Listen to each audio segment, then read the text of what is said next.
John Fitzgerald Kennedy, do solemnly swear I, John Fitzgerald Kennedy, do solemnly swear that you will faithfully execute the office of President of the United States that I will faithfully execute the office of President of the United States and will, to the best of your ability, and will, to the best of my ability, preserve, protect, and defend the Constitution of the United States. preserve, protect, and defend the Constitution of the United States. So help you God.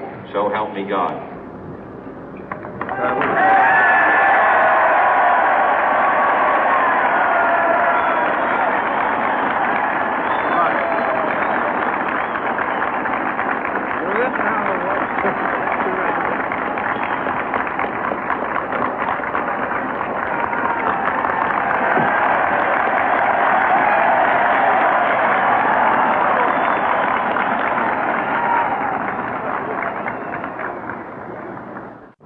Vice President Johnson, Mr. Speaker, Mr. Chief Justice, President Eisenhower, Vice President Nixon, President Truman, Reverend clergy, fellow citizens.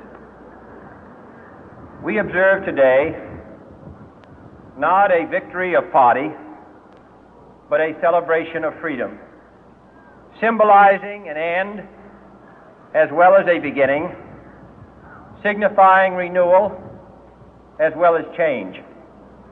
For I have sworn before you and Almighty God the same solemn oath our forebears prescribed nearly a century and 3/4 ago.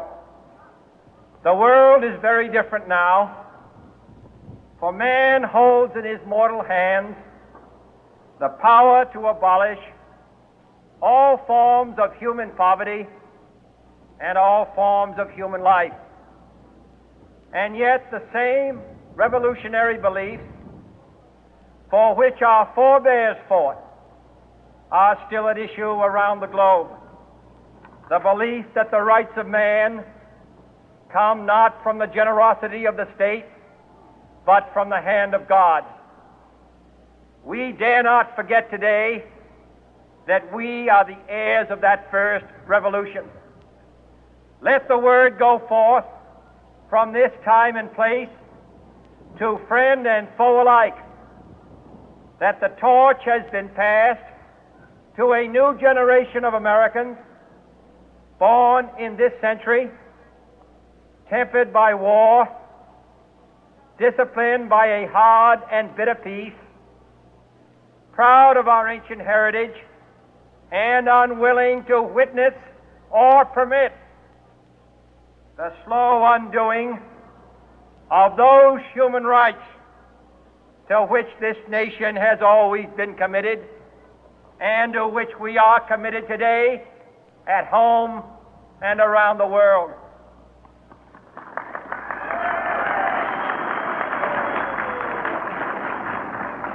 Let every nation know, whether it wishes us well or ill, that we shall pay any price, bear any burden, meet any hardship, support any friend, oppose any foe to assure the survival and the success of liberty.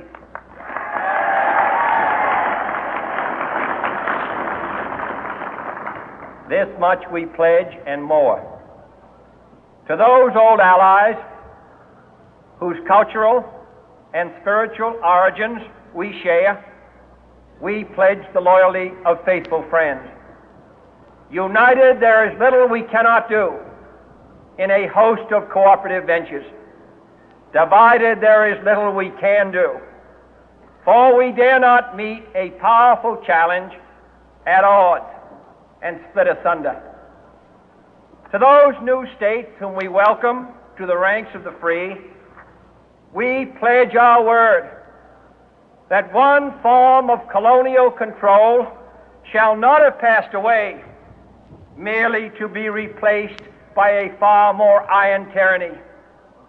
We shall not always expect to find them supporting our view, but we shall always hope to find them strongly supporting their own freedom, and to remember that in the past, those who foolishly sought power by riding the back of the tiger ended up inside.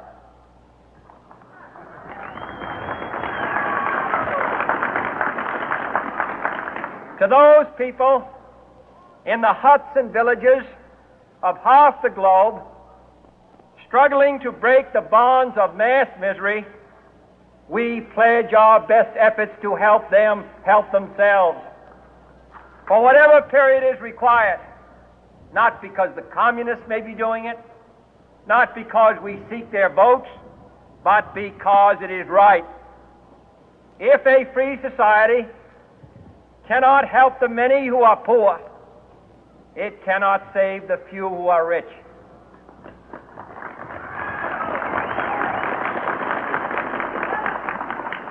To our sister republics south of our border, we offer a special pledge to convert our good words into good deeds, in a new alliance for progress, to assist free men and free governments in casting off the chains of poverty. But this peaceful revolution of hope cannot become the prey of hostile powers. Let all our neighbors know that we shall join with them to oppose aggression or subversion anywhere in the Americas. And let every other power know that this hemisphere intends to remain the master of its own house.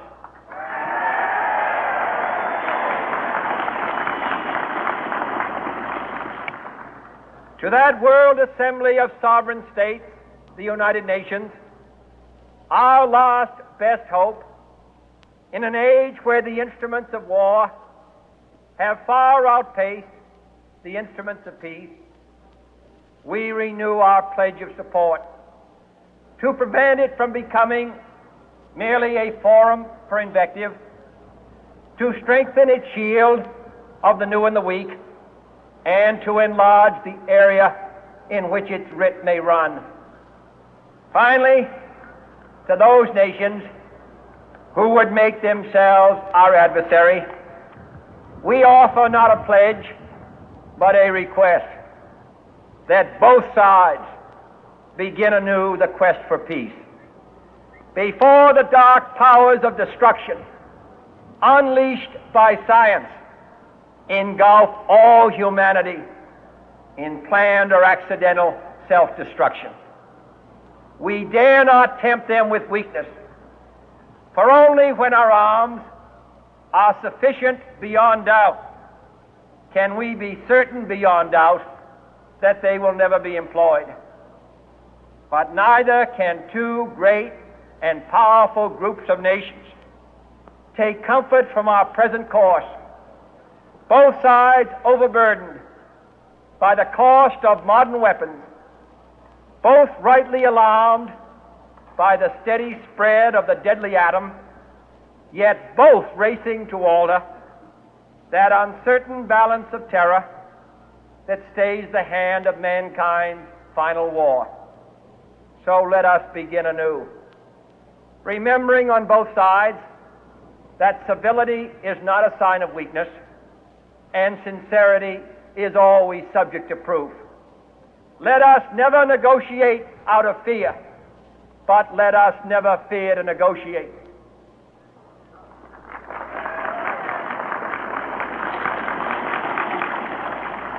Let both sides explore what problems unite us, instead of belaboring those problems which divide us. Let both sides, for the first time, formulate serious and precise proposals for the inspection and control of arms, and bring the absolute power to destroy other nations under the absolute control of all nations.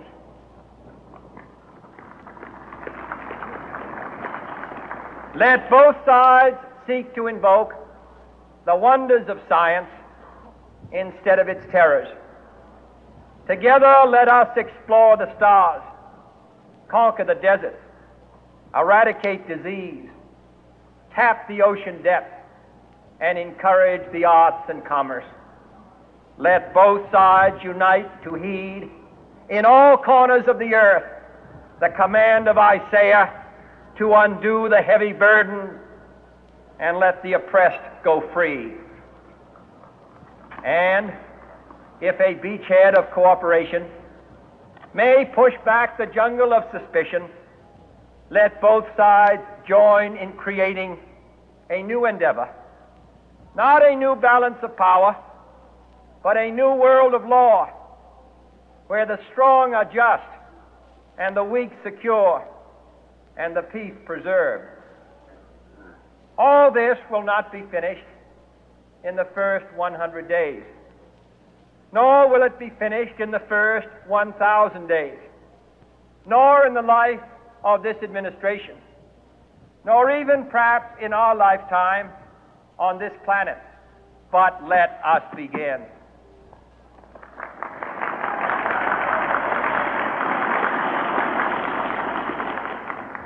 In your hands, my fellow citizens, more than mine, will rest the final success or failure of our course. Since this country was founded, each generation of Americans has been summoned to give testimony to its national loyalty. The graves of young Americans who answered the call to service surround the globe. Now the trumpet summons us again, not as a call to bear arms, though arms we need, not as a call to battle, though in battle we are, but a call to bear the burden of a long twilight struggle, year in and year out, rejoicing in hope, patient in tribulation, a struggle against the common enemies of man, tyranny, poverty, disease, and war itself. Can we forge against these enemies a grand and global alliance,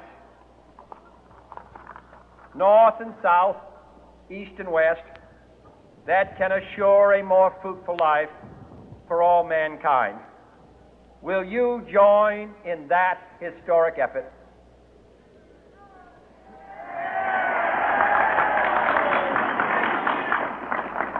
In the long history of the world, only a few generations have been granted the role of defending freedom in its hour of maximum danger. I do not shrink from this responsibility. I welcome it.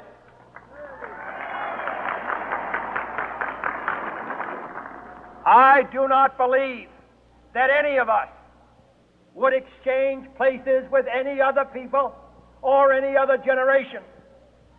The energy, the faith, the devotion which we bring to this endeavor will light our country and all who serve it.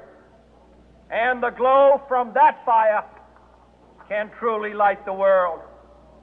And so, my fellow Americans, ask not what your country can do for you. Ask what you can do for your country.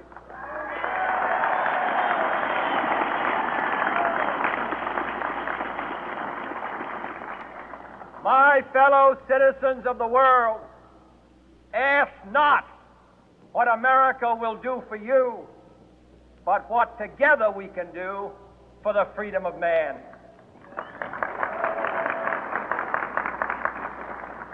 Finally, whether you are citizens of America or citizens of the world, ask of us here the same high standards of strength and sacrifice which we ask of you. With a good conscience, our only sure reward, with history the final judge of our deeds, let us go forth to lead the land we love, asking His blessing and His help, but knowing that here on earth God's work must truly be our own.